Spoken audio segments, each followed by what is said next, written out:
Hello दोस्तों, कैसे हैं आप लोग। हम लोग देख रहे हैं पॉलिटिकल साइंस और आज का हमारा टॉपिक है methods and approaches to the study of political science. इससे पहले हमारा 3 लेक्चर हो चुका है, ठीक है। Nature of political science, scope of political science and relation of political science with law. ये हमारा चौथा टॉपिक है, तो चलिए देखते हैं। सबसे पहले इंट्रोडक्शन। राजनीति विज्ञान के अध्ययन में अप्रोच मतलब दृष्टिकोण और मेथड दो सबसे महत्वपूर्ण अवधारणाएं हैं। अक्सर इन्हें एक ही मान लिया जाता है, लेकिन इसमें सूक्ष्म और महत्वपूर्ण अंतर है। चलिए एक एक करके देख लेते हैं। अप्रोच क्या है, मतलब दृष्टिकोण। यह अध्ययन का व्यापक नजरिया या ढांचा है। यह तय करता है कि अध्ययनकर्ता किन प्रश्नों को पूछेगा, किन तथ्यों को चुनेगा और अध्ययन का आधार क्या होगा। जैसे क्या हम राज्य का अध्ययन कानूनों के माध्यम से करेंगे या नागरिकों के व्यवहार के माध्यम से, ठीक है। अब वही डिसाइड करने के लिए मेथड आता है, ठीक है। मेथड क्या है, यह तथ्य जुटाने, उनका विश्लेषण करने और निष्कर्ष तक पहुंचने की विशिष्ट तकनीक या प्रक्रिया है। जैसे ऐतिहासिक तथ्य जुटाना, सांख्यिकीय डेटा इकट्ठा करना या तुलनात्मक अध्ययन करना, ठीक है। Approach is the criterion used for selecting data and problems, whereas method is the tool or technique used for analyzing data। दृष्टिकोण अध्ययन के विषयों और आंकड़ों के चयन का मानदंड है, जबकि पद्धति आंकड़ों के विश्लेषण का उपकरण है। राजनीति विज्ञान के अध्ययन के दृष्टिकोण को मुख्य रूप से 2 भागों में बांटा जा सकता है। ट्रेडिशनल अप्रोच मतलब परंपरागत दृष्टिकोण और मॉडर्न अप्रोच मतलब आधुनिक दृष्टिकोण। अब दोनों को एक एक करके हम लोग देखेंगे। पहला है ट्रेडिशनल अप्रोच मतलब परंपरागत। इसमें क्या होता था कि इसमें हम उस पर जोर देते हैं कि क्या होना चाहिए और वो चीज़ क्या है, ठीक है। तो ये 19वीं सदी के अंत और 20वीं सदी के प्रारंभ तक हावी रही। कौन? परंपरागत दृष्टिकोण। इनकी मुख्य विशेषताएं यह हैं कि ये मानक आधारित, दार्शनिक, संस्थागत और विविध होते हैं, ठीक है। ये क्या होना चाहिए, व्हाट और टू बी पर बल देते हैं, न कि क्या है पर, ठीक है। मतलब ये किस पे जोर देते हैं, क्या होना चाहिए। क्या इस समय है उस पे जोर नहीं देते हैं, क्या होना चाहिए उस पे जोर देते हैं। कौन? ट्रेडिशनल दृष्टिकोण मतलब कि परंपरागत दृष्टिकोण। तो अब इसमें कुछ पॉइंट्स हैं, उसको देख लेते हैं। फिलोसफिकल अप्रोच क्या है, दार्शनिक दृष्टिकोण। यह राजनीति विज्ञान का सबसे प्राचीन दृष्टिकोण है। इसमें विचारक आते हैं प्लेटो, अरस्तु, कांट, हीगल, लियो ट्रॉस, ठीक है। यह दृष्टिकोण मूल आधारित, वैल्यू बेस्ड और आदर्शवादी मतलब आइडियलिस्टिक है, ठीक है। इसका मुख्य प्रश्न यह है कि एक आदर्श राज्य मतलब आइडियल स्टेट कैसा होना चाहिए या न्याय क्या है, ठीक है। यह तर्क, दर्शन और नैतिक मूल्यों पर आधारित है, न कि प्रत्यक्ष आंकड़ों पर, ठीक है। मतलब ट्रेडिशनल जो अप्रोच है उसमें जो भी तर्क हैं कि आदर्श राज्य क्या कैसे होना चाहिए या न्याय क्या है, तो तर्क जो है यह दर्शन और नैतिक मूल्यों पर आधारित है, न कि प्रत्यक्ष आंकड़ों पे, किसी आंकड़े पे निर्भर नहीं करता है। आलोचना, यह अत्यधिक काल्पनिक है और वास्तविक राजनीतिक स्थितियों की उपेक्षा करता है, ठीक है। अब आ जाइए हिस्टोरिकल अप्रोच, ऐतिहासिक दृष्टिकोण। यह दृष्टिकोण मानता है कि वर्तमान राजनीति संस्थाओं को समझने के लिए उनके इतिहास और क्रमिक विकास को समझना अनिवार्य है। कौन? हिस्टोरिकल अप्रोच कहता है। इसमें मुख्य विचारक आते हैं मैकियावेली, जिनवेंदा, बोंदा, सीले और लास्की, ठीक है।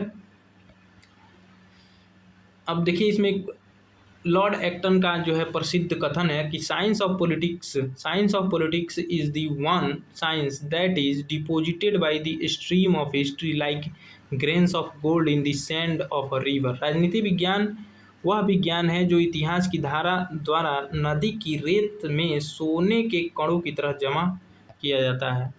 सीले साहब क्या कहते हैं कि history without political science has no fruit, political science without history has no root.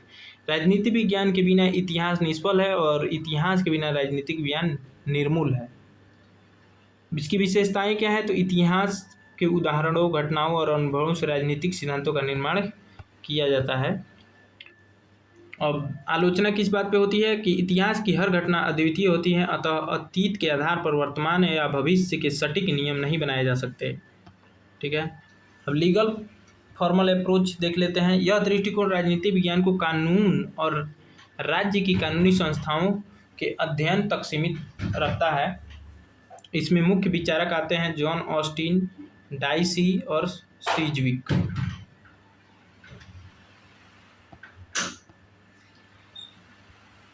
इसकी विशेषता क्या है?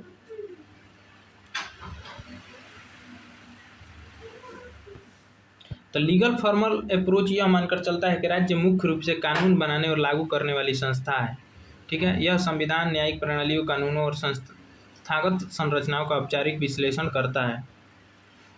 और इसका आलोचना किस बात पर होती है कि यह केवल कागजी और कानूनी ढांचों को देखता है। ठीक है, यह उन वास्तविक जो राजनीतिक दबाव होता है, जैसे प्रेशर ग्रुप या भ्रष्टाचार या जातीय एवं सामाजिक कारणों को नज़रअंदाज करता है, जो कानून के क्रियान्वयन को प्रभावित करते हैं।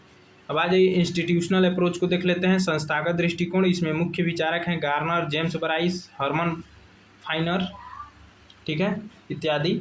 इसकी विशेषता यह है कि ये सरकार के औपचारिक अंगों जैसे विधायिका, कार्यपालिका और न्यायपालिका की संरचना, शक्तियों और कार्यों का व्यवस्थित अध्ययन करता है। ठीक है, इसका आलोचना इसलिए की जाती है क्योंकि यह दृष्टिकोण निर्जीव है, क्योंकि यह संस्थाओं के अंदर काम करने वाले मानव व्यवहार और राजनीतिक क्रियाओं को शामिल नहीं करता है। ठीक है, अब आ जाइए मॉडर्न अप्रोच, आधुनिक दृष्टिकोण देख लेते हैं। और इसका जो विकास हुआ वो द्वितीय विश्व युद्ध के बाद हुआ। ठीक है, परंपरागत दृष्टिकोण की जो अत्यधिक काल्पनिक और संस्थागत सक्रियता की प्रक्रिया स्वरूप आधुनिक दृष्टिकोण का जन्म हुआ। ठीक है, ये अनुभवजन्य तथा तथ्य आधारित और वैज्ञानिक है, जो मॉडर्न अप्रोच है। ठीक है, ये थोड़ा सा गड़बड़ हो गया है इसमें लाइनिंग में। आज ये बिहेवियरल अप्रोच इसमें आता है। ठीक है, मॉडर्न में सबसे पहले बिहेवियरल अप्रोच, व्यवहारवादी दृष्टिकोण। तो 20वीं सदी के मध्य, विशेषकर 1950-60 के दशक में अमेरिका के शिकागो संप्रदाय द्वारा व्यवहारवादी क्रांति मतलब बिहेवियरल अप्रोच, बिहेवियरल रिवॉल्यूशन की शुरुआत हुई। इसमें मुख्य विचारक थे डेविड ईस्टन, चार्ल्स मेरियम और हैरोल्ड लासवेल। हैरोल्ड यहाँ है होगा, हैरोल्ड लासवेल। ठीक है, और रॉबर्ट डाहल। ठीक है, इसका मूल भावना ये था कि संस्थाओं के अध्ययन के बजाय संस्थाओं के भीतर कार्य करने वाले मनुष्य के राजनीतिक व्यवहार के अध्ययन पर यह जोर देता है। ठीक है, जो मॉडर्न में बिहेवियरल अप्रोच है वो लोगों पर ही अध्ययन करता है। ठीक है, लोगों के व्यवहार पे ही, मनुष्य के राजनीतिक व्यवहार के अध्ययन पर बल देता है। डेविड ईस्टन के अनुसार व्यवहारवाद के 8 बौद्धिक आधार स्तंभ है। ठीक है, जिसमें यहाँ देखा जा सकता है, पहला regularities, verification, technique, quantification, value,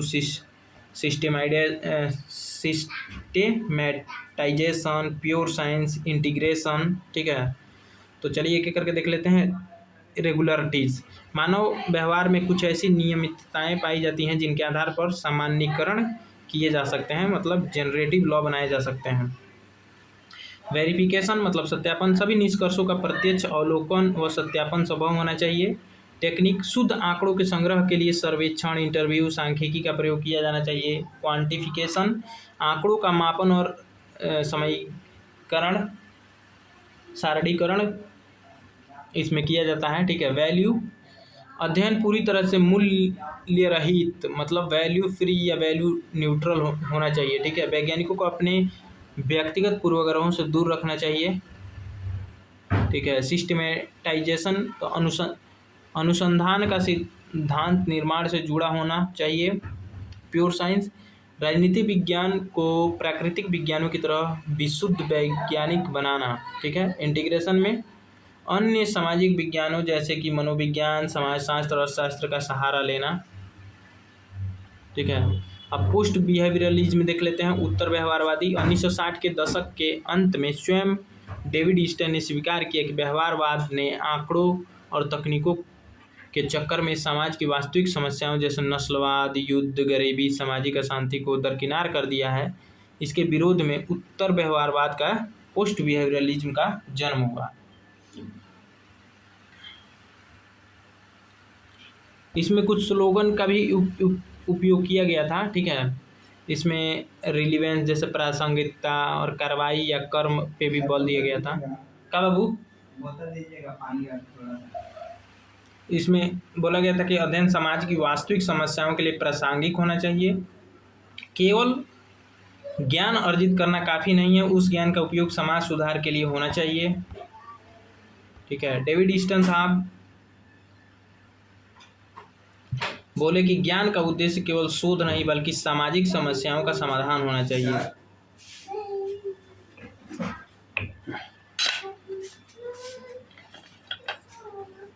अब systems approach, David Easton input output model दिए थे। ठीक है।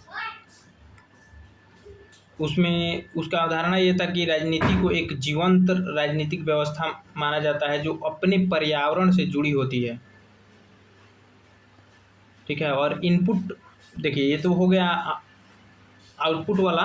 इनपुट वाला में क्या था कि जनता की मांग और समर्थन होना चाहिए उसमें। ठीक है।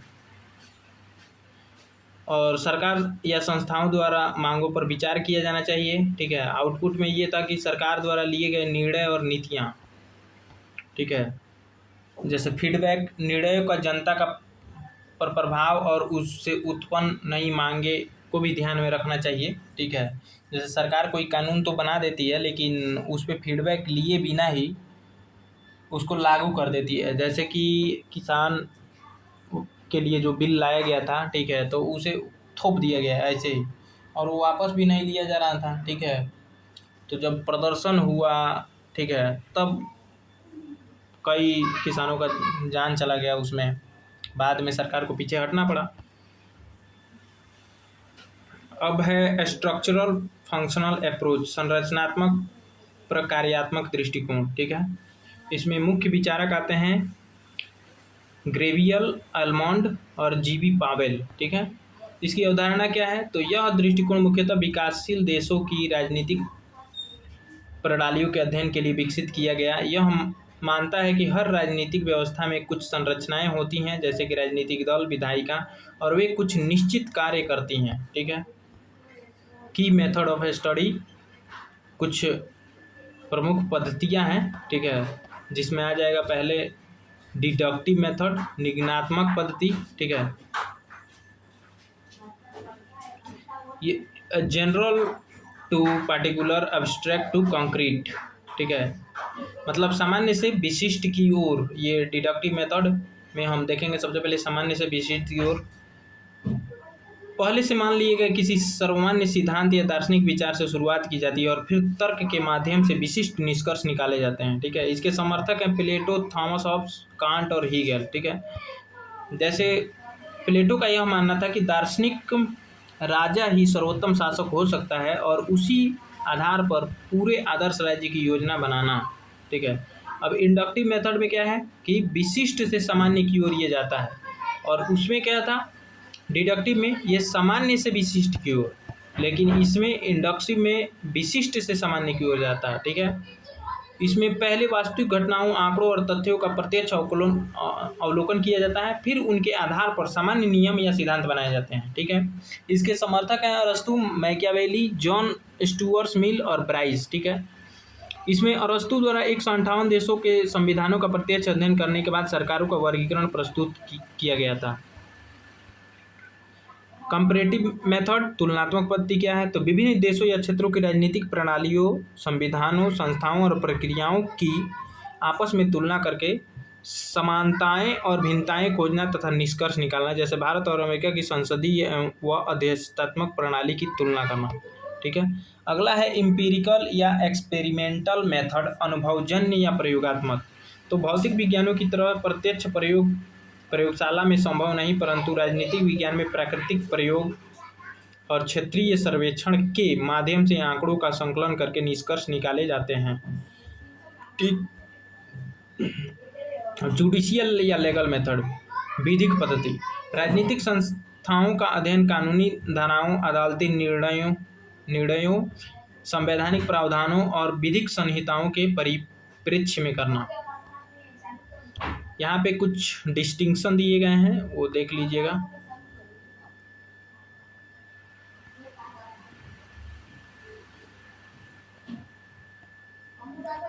चलिए कंक्लूजन देख लेते हैं। राजनीति विज्ञान के अध्ययन के दृष्टिकोण और पद्धतियाँ समय समय के साथ विकसित हुई हैं। जहाँ परंपरागत दृष्टिकोणों ने विषय को दार्शनिक गहराई, नैतिक मूल्य, कानूनी आधार और ऐतिहासिक संदर्भ प्रदान किया, वहीं आधुनिक दृष्टिकोणों ने इसे वैज्ञानिक सटीकता और अनुभवजन्य डेटा, अंतर अनुशासनात्मक समझ और व्यवहारिक प्रासंगिकता दी। एक संतुलित निष्कर्ष यह है कि दोनों दृष्टिकोण एक दूसरे के विरोधी नहीं बल्कि पूरक हैं। बिना मूल्यों और दर्शन के राजनीतिक विज्ञान दिशाहीन हो जाता है और बिना वैज्ञानिक आंकड़ों व व्यवहार अध्ययन के यह यथार्थ से दूर हो जाता है। अतः आधुनिक राजनीतिक विज्ञान में तथ्यों और मूल्यों दोनों का उचित समन्वय आवश्यक है।